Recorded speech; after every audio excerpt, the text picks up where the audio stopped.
Tata technology, विवोर steel और बीएलएसएस services, इन companies ने अपने आईपीओ के समय में लिस्टिंग डे के दिन ही 100% से भी ज्यादा का रिटर्न दिया है। यानी अगर आपने इन कंपनीज के आईपीओ में अप्लाई किया होता और अगर आपको इन कंपनीज के शेयर्स का अलॉटमेंट मिला होता तो लिस्टिंग डे के दिन ही आपका पैसा डबल हो जाता। इनफैक्ट अगर आप 2024 के डेटा को देखेंगे तो 73% कंपनीज ने पॉजिटिव रिटर्न ही दिया है। यानी अगर 100 कंपनी अपना आईपीओ लेकर आई है तो उनमें से 73 कंपनियों ने पॉजिटिव रिटर्न दिया। तो जिन लोगों ने उन कंपनीज का आईपीओ में अप्लाई किया और जिनको अलॉटमेंट मिला उन्होंने तो अच्छा खासा पैसा कमाया, लेकिन जिन लोगों को अलॉटमेंट नहीं मिला उनका क्या? ये दुख का खत्म नहीं होता बे।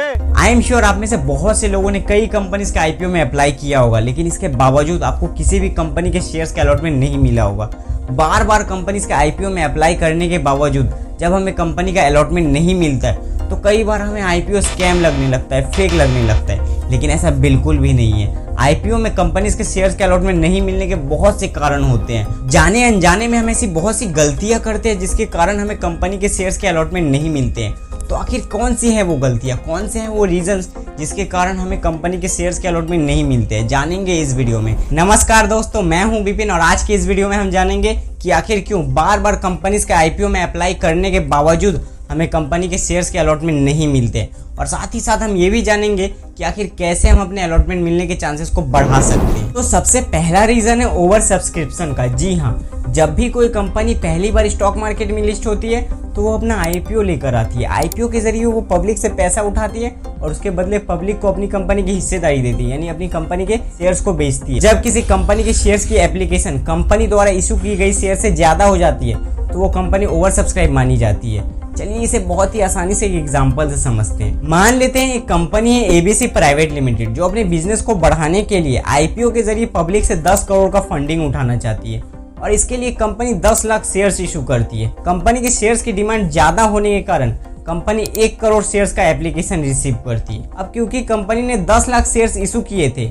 और पब्लिक की तरफ से 1 करोड़ शेयर्स की डिमांड आ गई तो आप ये मान सकते हैं कंपनी 10 गुना ओवर सब्सक्राइब हो चुकी है। और क्योंकि कंपनी 10 गुना ओवर सब्सक्राइब हो चुकी है तो ऐसा तो पॉसिबल ही नहीं है कि कंपनी हर किसी को अपने शेयर्स अलॉट कर दे। ऐसे सिचुएशन में हर किसी को कंपनी के शेयर्स का अलॉटमेंट नहीं मिल सकता है। जब किसी कंपनी का आईपीओ ओवर सब्सक्राइब हो जाता है, यानी कंपनी द्वारा किए गए शेयर्स के इशू से ज्यादा की डिमांड आ जाती है, तो कंपनी एक लॉटरी सिस्टम करती है और उस लॉटरी सिस्टम के बेसिस पर ही कंपनी पब्लिक को अपने शेयर्स अलॉट करती है। तो ऐसे सिचुएशन में आपको कंपनी के शेयर्स के अलॉटमेंट मिलेंगे या नहीं, ये टोटली आपके लक के ऊपर डिपेंड करता है। आईपीओज में कंपनीज का ओवर सब्सक्राइब होना एक सबसे बेसिक रीजन होता है जिसके कारण आपको कंपनीज के शेयर्स अलॉट नहीं होते, और इसमें आप कुछ कर भी नहीं सकते, ये आपके हाथ में नहीं होता है। इनफैक्ट अगर कंपनी ओवर सब्सक्राइब होगी नहीं तो आपको लिस्टिंग गेन मिलेगा कैसे?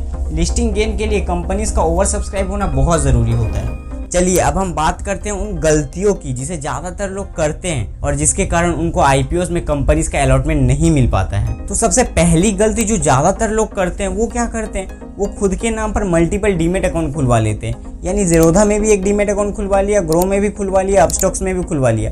अभी डीमेट अकाउंट के थ्रू कंपनीज के आईपीओ में अप्लाई करते हैं ये सोचकर कि किसी न किसी डीमेट अकाउंट के थ्रू तो उनको कंपनी का अलॉटमेंट मिल ही जाएगा। देखिए, अगर आप इस तरह से किसी भी कंपनी के आईपीओ में अप्लाई करेंगे तो आज क्या पूरी जिंदगी भी अगर आप आईपीओ में अप्लाई करते रहेंगे तो भी आपको किसी भी कंपनी का अलॉटमेंट नहीं मिलेगा। क्यों? क्योंकि भले ही आपने अलग अलग डीमेट अकाउंट के थ्रू कंपनीज के आईपीओ में अप्लाई किया है, लेकिन जो पैन कार्ड आपने यूज किया है वो तो आपने एक ही यूज किया है। यानी जितने भी डीमेट अकाउंट आपने खुलवाए हैं वो तो आपके एक ही पैन कार्ड से लिंक है, और एज पर रूल ये कहता है कि एक पैन कार्ड से एक ही एप्लीकेशन एक्सेप्ट किया जा सकता है। तो अगर आप एक पैन कार्ड से 3-4 डीमेट अकाउंट के थ्रू कंपनीज के आईपीओ में अप्लाई करेंगे तो रजिस्ट्रार द्वारा उसे मल्टीपल एप्लीकेशन के नाम से तुरंत ही रिजेक्ट कर दिया जाएगा। अब दूसरी गलती जो बहुत से लोग करते हैं, कुछ लोग ना बड़े स्मार्ट होते हैं, वो अलग अलग पैन कार्ड का यूज तो करते हैं, यानी अलग अलग पैन कार्ड से ओपन किए हुए डीमेट अकाउंट के थ्रू कंपनीज के आईपीओ में अप्लाई तो करते हैं, लेकिन वो बैंक अकाउंट सभी का सेम ही दे देते हैं। यानी घर के सभी मेंबर के नाम से कंपनी के आईपीओ में अप्लाई तो किया लेकिन बैंक अकाउंट सभी का सेम ही दे दिया। देखिए, अगर आप इस तरह से कंपनीज के आईपीओ में अप्लाई करेंगे तो भी आपके एप्लीकेशन को रिजेक्ट कर दिया जाएगा। क्यों?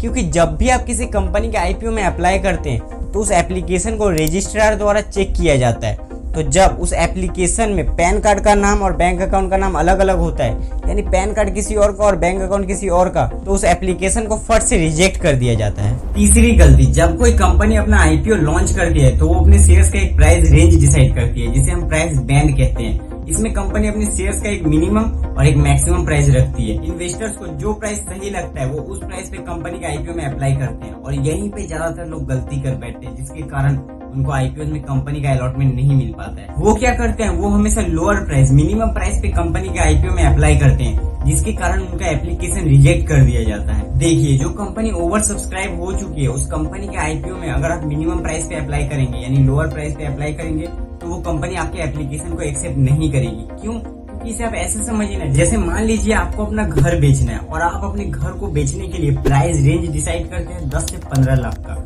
अब मान लेते हैं 2 कस्टमर आपके घर को खरीदने के लिए रेडी भी हो जाते हैं। एक कस्टमर आपको 10 से 12 लाख रुपए देने के लिए रेडी हो जाता है और एक कस्टमर आपको 15 लाख देने के लिए रेडी हो जाता है। तो क्या आप 10 से 12 लाख रुपए वाले कस्टमर को अपना घर बेचेंगे? नहीं ना। क्यों? क्योंकि आपको पता है कि एक कस्टमर है जो मुझे 15 लाख रुपए देने के लिए रेडी है। अगर कोई भी कस्टमर आपको 15 लाख रुपए देने के लिए रेडी नहीं होता तो जाके आप 10 से 12 लाख रुपए वाले कस्टमर को अपना घर बेचते।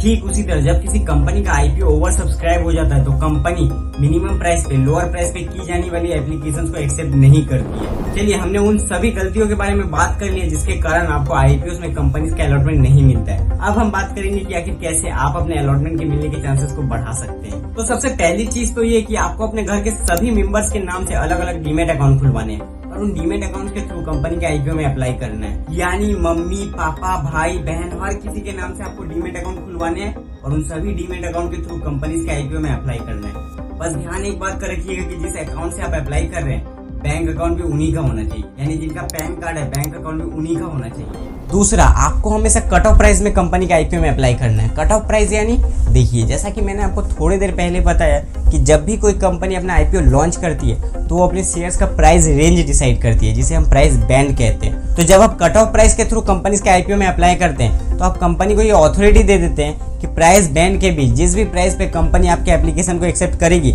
आप वो प्राइस देने के लिए रेडी हैं। यानी एग्जांपल पे अगर किसी कंपनी का प्राइस बैंड 100 से 110 तक का है और आप उस कंपनी के आईपीओ में कट ऑफ प्राइस के थ्रू अप्लाई करते हैं तो इसका मतलब आप उस कंपनी के अलॉटमेंट को पाने के लिए उसके प्राइस बैंड के बीच कितना भी देने के लिए रेडी है, फिर चाहे वो 100 हो, 105 हो, 110 हो।